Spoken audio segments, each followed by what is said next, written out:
Okay, so here we go. So my name is Street Poet. Just get that out of the way. Try to get a routine here, right? Because it's good to like say who you are and why you're doing what you're doing. I believe in truth. Always believe in truth.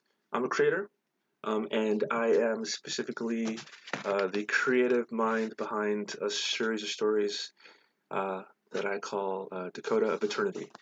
And so, what that is about is, well, basically, it's about where everyone is going, where everything is heading, and it falls in line with talking about the truth. Period. Um, it talks about how our reality matches and merges, and where it falls in line with all the other realities. I like to just think of everything as just one single huge mind, a compartmentalized mind, like a maze or a hall of mirrors with many corridors. And there's many different places, different realms within this mirror verse, this mirror mind with its different levels and different interior rooms within rooms. And in one of those locations, here we are. This is one of them right now. And the whole idea behind Dakota of eternity, and so the reason why I'm doing all of this is because, well, to us that is a fictional world, and this is a reality. But the truth is, all of it is fictional, or all of it's a reality. So movies, comics, dreams, imaginings, daydreams, any wild thought you've ever had, they're all part of one continuum of different types of areas or different types of reckonings of a singular consciousness, of a singular mind. They all look a little bit different. They may have slightly different rules, but they have rules. But they're all part of one singular instantaneous simultaneity, right? One single thing happening with just many little regions within it, like a planet with many countries within it and many neighborhoods within the cities within those countries, right? Many things happening all simultaneously in one instant. So what we're talking about today is the continuing saga of the Colonial Pipeline, right? So this is the Magi. I guess some of you might consider this to be slightly metaphysical, perhaps. It's archetypal.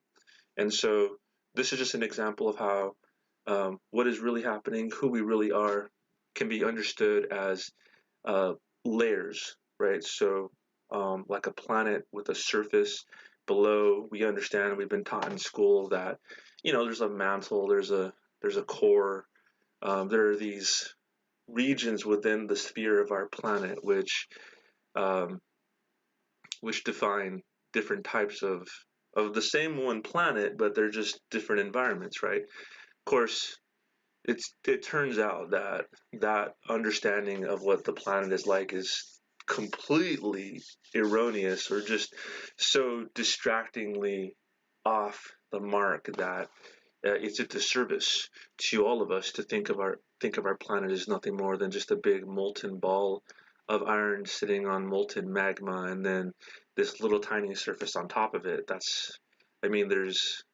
There's cavernous realms and vast crystalline caves and whole ecosystems and environments down there, oceans even. So anyhow, that's a side issue. So what are we talking about? So we are talking about start a timer. We are talking about the Colonial Pipeline. I keep wanting to say pen situation. So we're just going to read just a couple things here that I found, just to give us some context. So, you need to be careful about your sources. You need to be mindful of where you're getting your information from, and you should always question everything. For a while there, I was kind of in a mood where I would say, trust no man. I mean, you'd be much better off if you just had a policy of just trusting no one. You'd be better off. But it's just not. It's a negative, and people grow on positives. They don't grow on negatives. And so, what would be a positive way of saying that? It's like, well, the only person you should trust is yourself, and you should cultivate a relationship of that trust.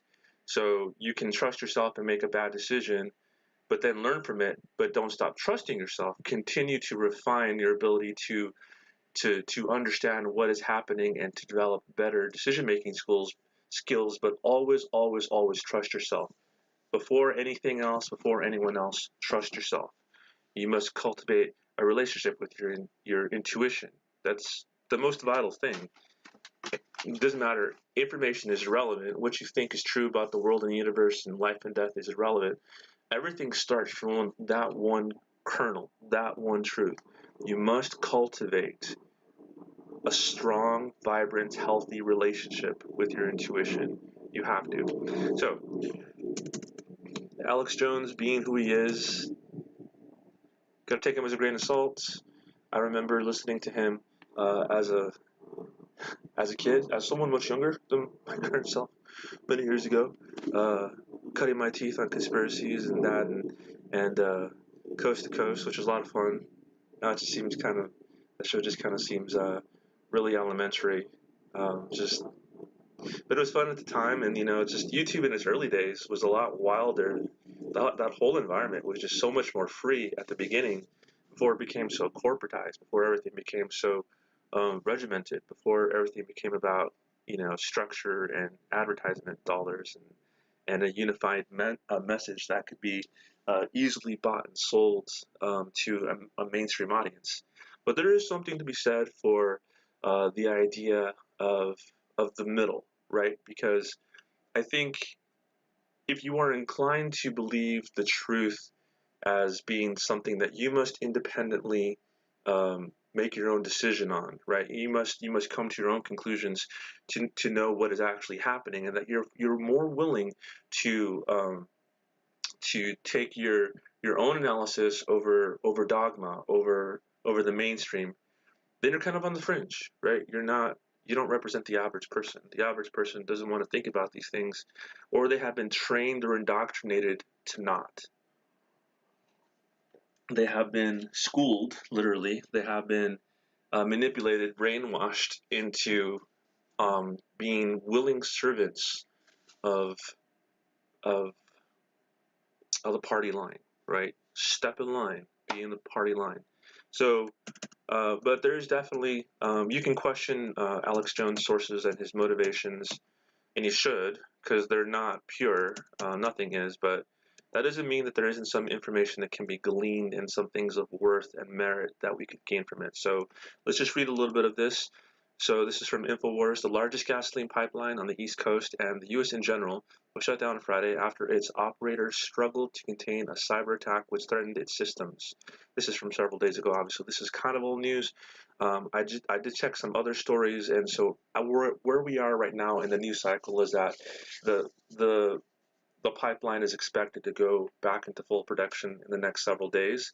But the way the economy works and the way that infrastructure works is uh, we're seeing the immediate effect of what's happening now, right? And we'll get to this here. There's a really cool map here. Um, but also we're going to see the ramifications of this in the weeks and the months ahead, right? Because ramping up a huge infrastructure like that's not like turning on a dime. It's like the Titanic. It's a big girl, she's got to move slow to make that kind of a turn. So it's going to take a while to get everything back to where it was, and where it was before wasn't very good to begin with. So it's not like things are going to be so much better by the end of this. Because so basically, what we're gleaning from this is that this is the opening salvo of a series of other attacks or movements or gambits on both sides, right? This is a play, right? This is strategy. This isn't random occurrence. So let's keep reading here. So the 5,500-mile Colonial Pipeline, which is the single largest refined products pipeline in the United States, halted transit as the company was forced to take certain systems offline to contain the threat, which has temporarily halted all pipeline operations, according to the Wall Street Journal on Saturday. So this is Saturday. So here's a really cool map. You can see here. I almost wanted to use like a touchscreen on this, but we're so indoctrinated. But you can see here, so it's like all the way from Texas to the northeast, past North Carolina, all the way up here, where the arrows meet. Colonial's network is responsible for supplying fuel that originates with refiners on the Gulf Coast to most of the eastern and southern U.S., accounting for over 2.5 million barrels per day. So significant. That's basically what we're saying. This is significant. Um, so they provide gasoline, diesel, jet fuel, other refined products.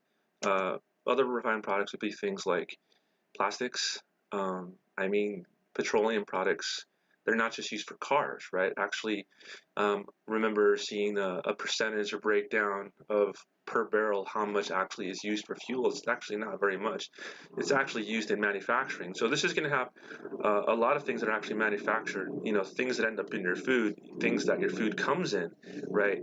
They're all going to be impacted. Like petroleum is not just about running cars or jet planes. It's our whole society has been fully integrated with this chemical component. You know, it's like we are very vitally dependent upon it. Um, so anyhow, so let's just see here if there's anything else worth of words. So it's like they're saying this is a nice little statistics. I've seen this in a couple other stories. Last time there was a significant shutdown of colonial lines was during Hurricane Harvey in 2017, which shot spot. Right. Coast Gulf Line got gasoline prices to a 5-year high and diesel to a near 4-year high. Basically, they're saying they don't see this kind of shutdown or effect unless it's a hurricane. So it's a ransomware attack. Hackers typically encrypt an organization's computer files and then demand a ransom payment to unlock the data. That's what's happening. Let's just jump to something else here. Let's mix things up. So this is Fox News. This is a Kabul-controlled organization, right? This is a deep state organization. They're part of the Mockingbird media, right? So they are a funnel piece for the alphabet organizations of our government, right? So their interest primarily is to provide two avenues of discourse, right? To feed the ecosystem of the continuation of the power structure, right? So they're both here to protect and defend the idea of an establishment, right? So have a representation that there's something official, something in control. We all uh, uh, subconsciously acknowledge its existence and pay homage to it, right? The government, the structure, right? But also their role here is also to provide the other side of that ecosystem, which is the idea of controlled opposition. We don't agree with everything that they're doing. We think that some of what they do is bad or wrong, and that's, you know, our guy should be in there, or our people should be in there, or that we should be following the mandate or the principles of a different type of economic vantage point, right? So basically, um, capitalism's other side, right? So if capitalism was a schizophrenic, or if it was bipolar, then it's like, here's the one side. It's like, oh, we believe in capitalism, but all of the spoil should go towards this group. Or we believe in capitalism, but all the spoil should go to this group, right? So, but controlled opposition. And so, uh, what we're looking at here when we look at something released by them both feeds dissent and it feeds support for the power structure, right? So you have to read it with a grain of salt, just like everything else. Question their motives just as much as Alex Jones. They're just as impure, and they have their own self-interest, right? Because you have to understand that these people, their jobs are to share information. Just think about that. Maybe some of you out there, your job is to split burgers, or to run lines for an electric company, or to mine, or to work in a mall, right? So you do something for money per hour on a daily basis. You do something, right? And so whether you like the company or you like your job, there's a certain there are certain levels of compliance and agreement, and uh, uh, service to your own agenda, right? Your own agenda is that you need the money, so you're willing to try to upsell. You're willing to try to uh, say, hey, you know, do you want socks with those sneakers, right? Or would you like to supersize your fries, right? So you are compelled, uh, motivated by your need for money in order to support yourself, to do these things that you would not otherwise do, because you make an internal calculation that it is within your benefits to be more compliant than to be less compliant, because it will make your job easier, because it will make your life easier, even though you may disagree with it. These people are not any different. These people go through the exact same thing, except who they're serving are millionaires. Who they're serving are the alphabet organizations of the government. Who they are serving are the people who have a vested interest in trying to control the the forces and the movements of our society. They play us like pieces on a board. They're not interested in you. They're not even interested in the truth. They're not even interested necessarily in doing a good job, just being entertaining enough and persuasive enough to keep people on sides divided and fighting against each other in the service ultimately of the only person or the only entity that really matters, and that is the person or the entity, the organization that gave them the job and pays their checks. So don't trust them, but we have to have a reference point of something. So FBI names DarkSide as Colonial Pipeline cyber attacker. The FBI said Monday that the ransomware gang known as DarkSide. Okay, look, and there's more about this group here. They've been around. So supposedly, what they do is they attack major corporations, and they infiltrate part of their information infrastructure, and then they take part of their confidential information and they hold it for ransom in another server. And if the company doesn't pay the ransom, then they release their confidential documents to the public, right? Which would either be embarrassing or it would be a competitive disadvantage to have, with those other companies with whom they're in competition, to have that information shared because it's confidential, right? It's like you don't want the person that is supplying both you and your competitor a certain component to know that you have a better deal. In which case, they could try to renegotiate that deal with with the same supplier and get a much better deal, right?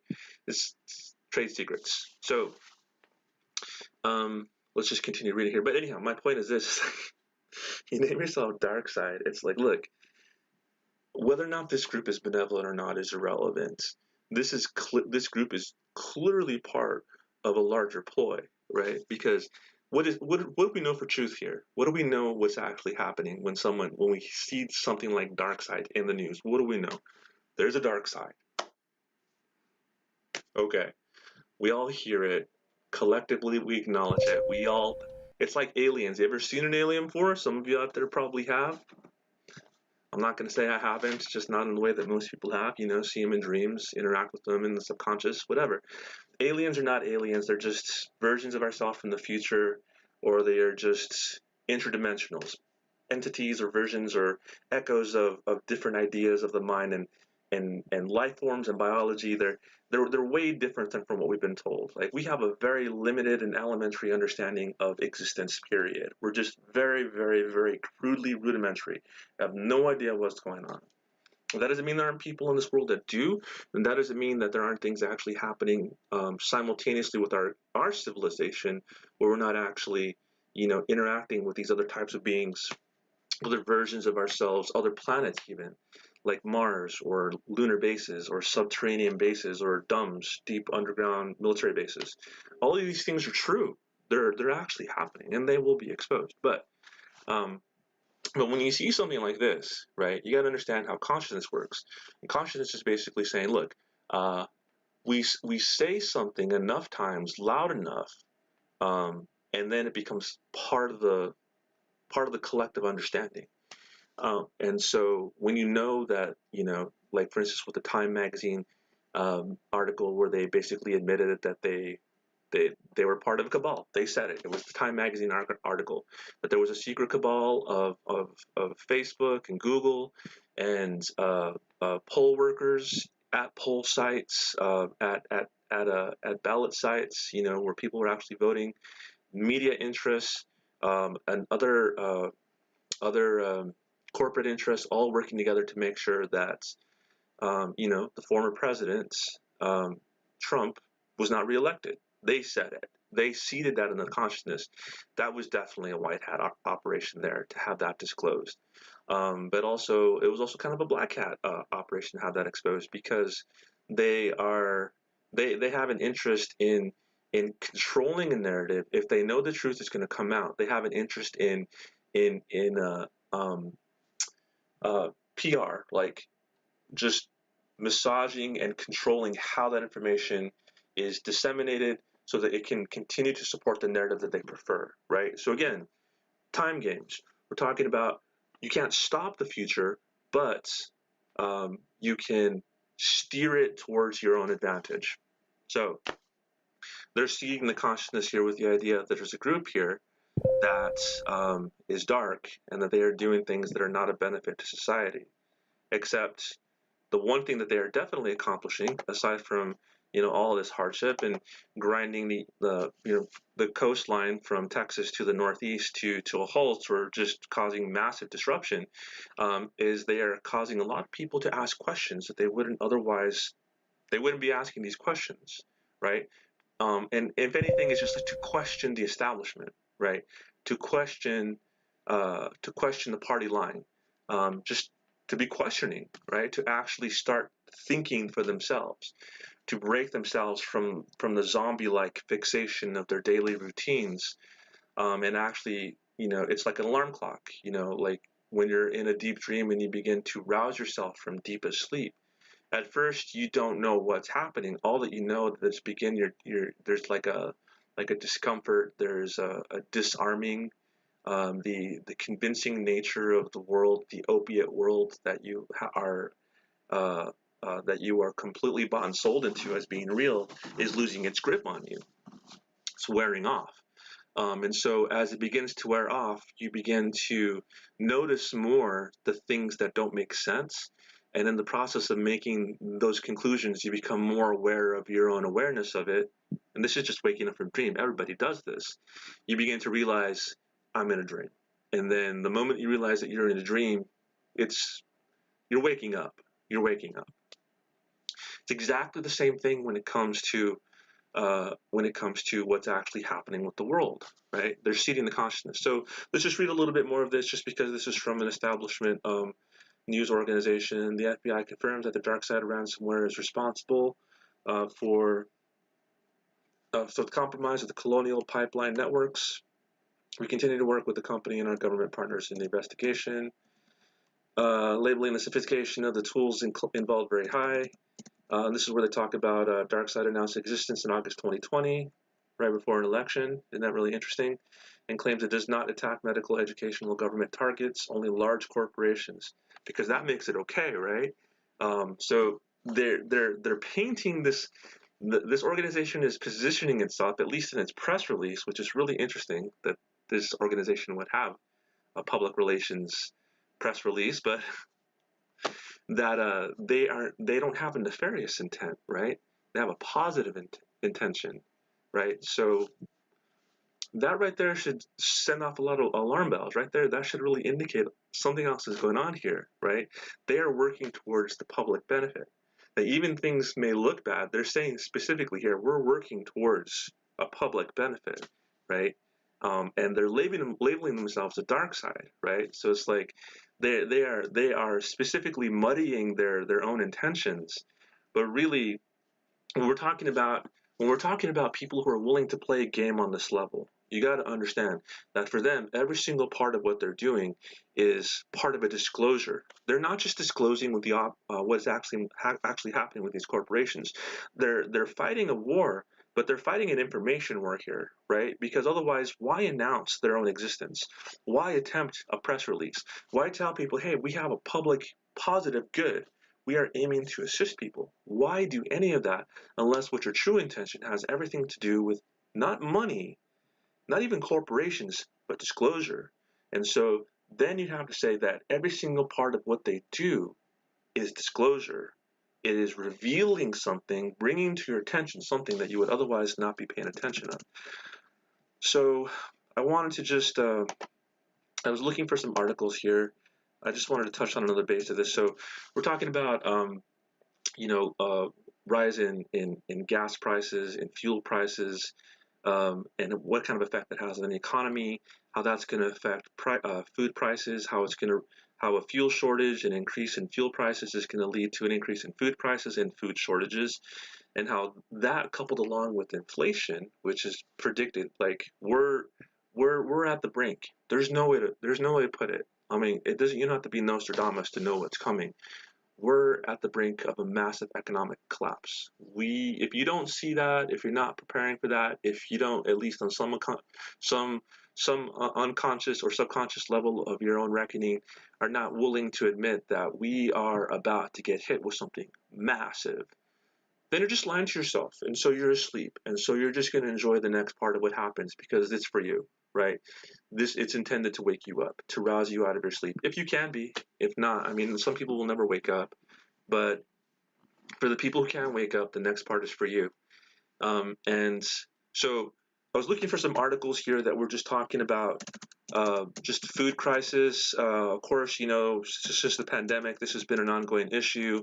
The lockdowns, ironically enough, in their questionable effort to try to save lives by forcing people to stay home and basically neutering the world economies, actually caused more starvation and death than any lives that would have been saved by actually quarantining or causing a shutdown of society.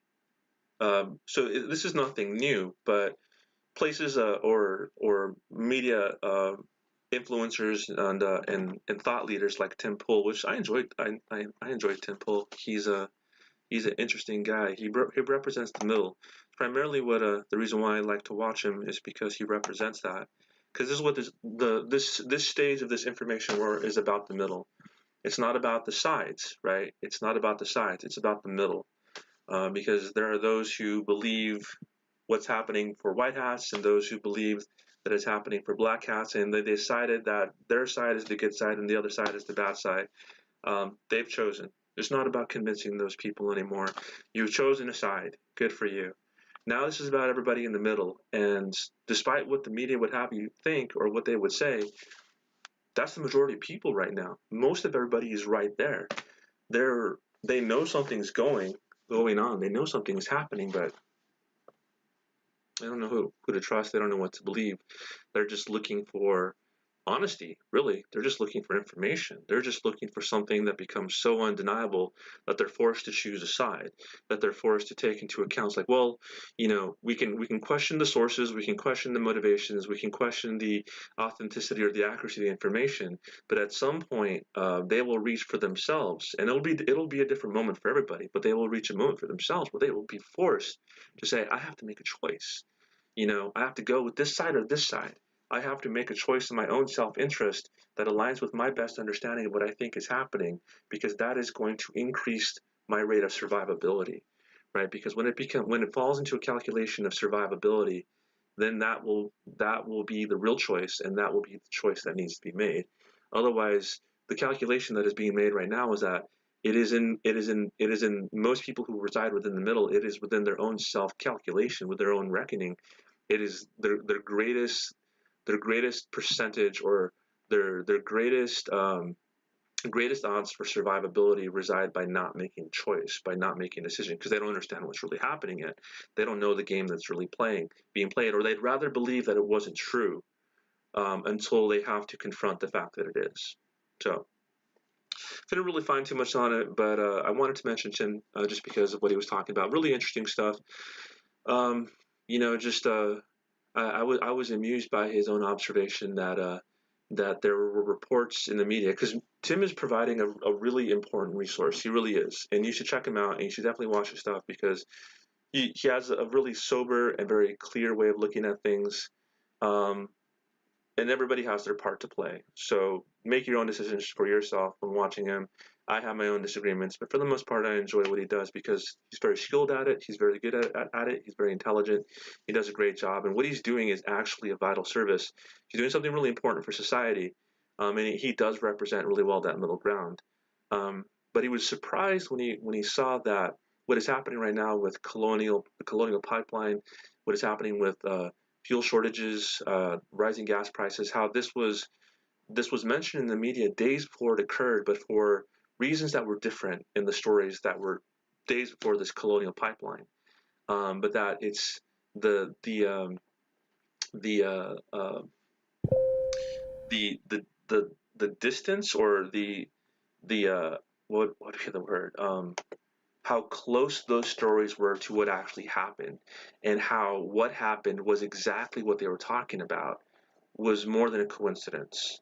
You could see that there's like starting to wake up. They're starting to see that something else is going on, because that statistically for him triggers an alarm bell. It's like, wait a minute, that's like that is a little bit of that's too much on the nose. That is too much of a of a of an incongruity with the supposed randomness that this world would have. The amount of expected randomness that we would expect if it were real, if it wasn't contrived, if it wasn't being planned, if it wasn't a story, right? It didn't meet the sniff test. It wasn't sufficiently random enough. Somebody, you could see it. He almost wanted to say it. I'm sure he's probably said it to his friends or whatever, but it's like you can almost hear him thinking it. It's like somebody was telegraphing. Somebody was letting you know something was going to happen, and then it did. And for those who were sensitive enough or attuned to what the message was intended to convey, the message was received. Now, on a subconscious level, so it has to rise to a level of full acceptance, but the message was received. And so I know that if it was received for him, you can see it. It rang an alarm bell for him. It rang an alarm bell for other people too. The awakening is real. The awakening is happening. People are waking up, and they're going to need guidance. They're going to need help to understand what's going on. I wanted to also share this here from Ghost Ezra. I enjoy him. Again, like anybody else, you got to have your own discernment. You know, you got to decide. You got to think for yourself, and even he will say the same thing. But I found what he had to say interesting, because it was a different take than what I was looking at as far as what was happening. He's talking about here. I'll just read his post here. He's on Telegram. I highly recommend checking him out. Like I watch his stuff daily throughout the day. People wondering what the whole point of the pipeline deal. It's simple. If you can hack a pipeline, then you can hack an election. So that's his opinion, which is I don't disagree with. I don't know if people are necessarily thinking that. I think some of this here is just kind of like preaching to the choir, but it's an interesting point, right? If you can demonstrate to people that parts of our infrastructure, which we all agree must absolutely be protected, which we should never question, in our ability to maintain, like they have the highest level of integrity, like the highest level of security, because they are that vital. You should never have to worry or ever think like this should ever happen. It's like, well, okay, I mean, I can see elections. I can see some people would think that elections would fall in that. I mean, I don't disagree with that, but I'm just like, I like to look at things in the way that people, how they actually think about them rather than how they should think about them, because it's how they think about them that really matters more than how they should think about them, at least at this stage of the game. We have to meet people where they are, not where we would want them to be, because that's just elitism. We don't want to be elitist got us in this, elitism got us in this problem. We're all in this boat together. We all have to get there together, or we have to make an effort to our fellow man to do everything we can to help them get there, to get to recognition, to get to awakening, to give them all the opportunities. Not everybody's going to accept it. Not everybody's going to be capable of it, but it's not for us to decide for whom and to which those people will fall. They must decide for themselves, but they should have choice. They should have the opportunity of a choice. We owe them that much, and the opportunity of supporting whichever choice they have, and allowing wisdom for whatever way they go, allowing wisdom to carry them to where they need to be, which, you know, honestly may not be from certain eyes to be all that positive an end. It might be kind of, the consequences might be rather dire. Actually, they will be rather dire. But we have to respect their choice, but they also have to respect ours. Um, so I tried to be more organized about this, so I do have a couple things here. I think I pretty much covered everything that I wanted to talk about as far as this was concerned. I would say that overall, from what I gather, what is happening here, basically what I can see in the stories, like what can we gather from this? Like, what is my closing statement? The only thing that has been accomplished here is that people are not trusting the establishment. They are questioning the integrity of systems that are vital to our civilization. They're questioning the ability of those in charge to maintain and defend the integrity of those uh, vital institutions, those vital structures.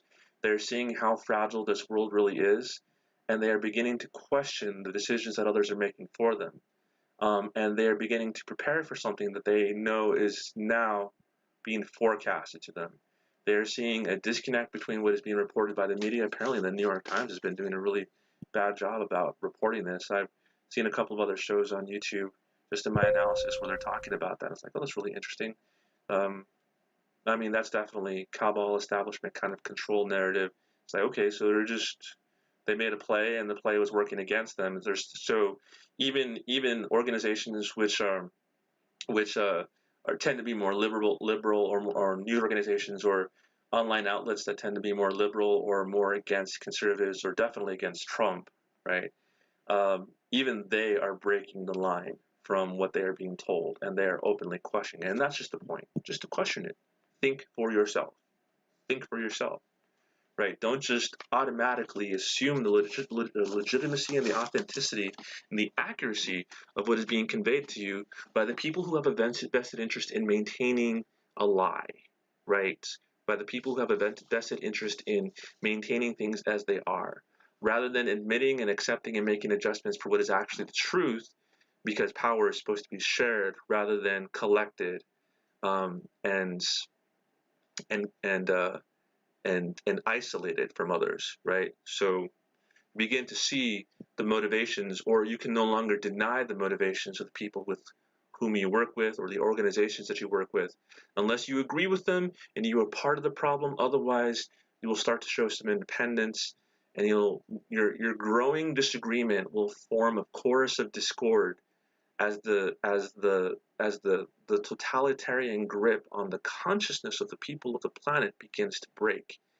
And they will at first not like what they see, because they will see many things with which they disagree.